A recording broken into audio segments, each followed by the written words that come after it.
Okay, let's face it. Trina Borgia, question. What are your thoughts on someone who has fallen into the cancer diagnosis trap, has decided on chemo, radiation, and surgery, the whole nine yards?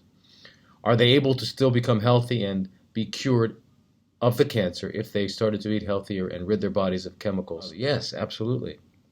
Without question. I mean, of course, this depends on how much damage has been done, but in most cases, the answer is yes. There was a very wonderful study done, but it was very interesting. And what they did was they took mice and they actually fed them. Um, they fed one group raw vegetables, celery, carrot, tomatoes, lettuce, etc., and fresh water.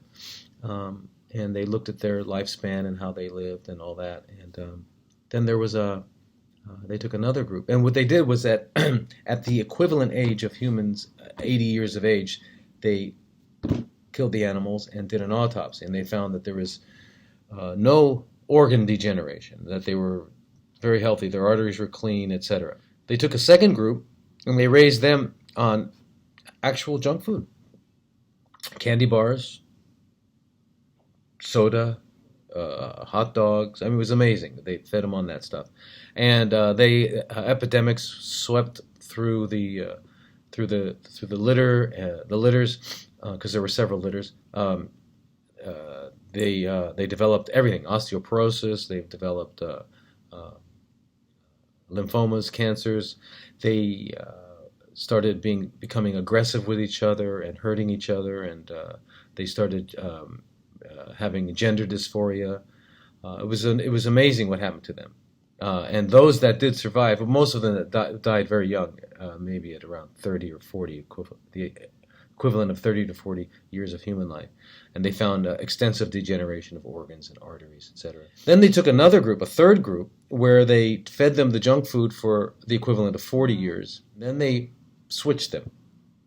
And again, sacrificed them at the age of equivalent of a human 80 years, and looked at them, and they had very little degeneration. Very often it's not too late. So even at middle age and beyond, as soon as you stop toxifying your body, as soon as you stop putting in poisons, your body is hardwired to start cleansing, to cleaning. That's what it will do. When we use the word detoxification, what we're saying is that we're going to stop retoxing. We just stop putting stuff in. Our cellular mechanics are such that they clean. Our physiology, our organs of elimination, our skin sweats, our kidneys process, our bowels and our livers and our pancreases just get rid of waste. That's what it does. And if you just had water for a while, 7, 10, 20 days, 21 days, 30 days, what happens is you'd completely clean out, and your arteries would be cleaned out. It's amazing what happens. But that's what the body does naturally. So detoxification is just something you don't do. It's rather it happens. You just stop retoxing. I can't reiterate that enough. And then, of course, cancer cells, like cysts or plaques in the arteries, are all the kinds of cells that have a hard time surviving under these conditions. But in any case, in answer to that question specifically, you do cleansing, yes, absolutely, but we help it along. We don't just wait because the person has been really, really incredibly exposed to lots of toxins with radiation and chemo, etc. So we do colonics, and we do infrared saunas, and we do lymphatic work, and we balance hormones, and we do all of these sorts of things, and yes, they do come back. They are able to revive and live out healthy lives. We would also need to work on the cancer as well, depending on what happened with that.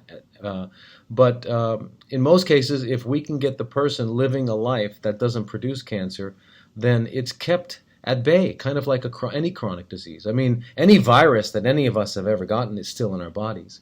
It's just become totally manageable. I mean, even the first respiratory virus we had as children is still there. Chickenpox, still there. They're all still there. They're just conditions that have become totally manageable by the body's immune system.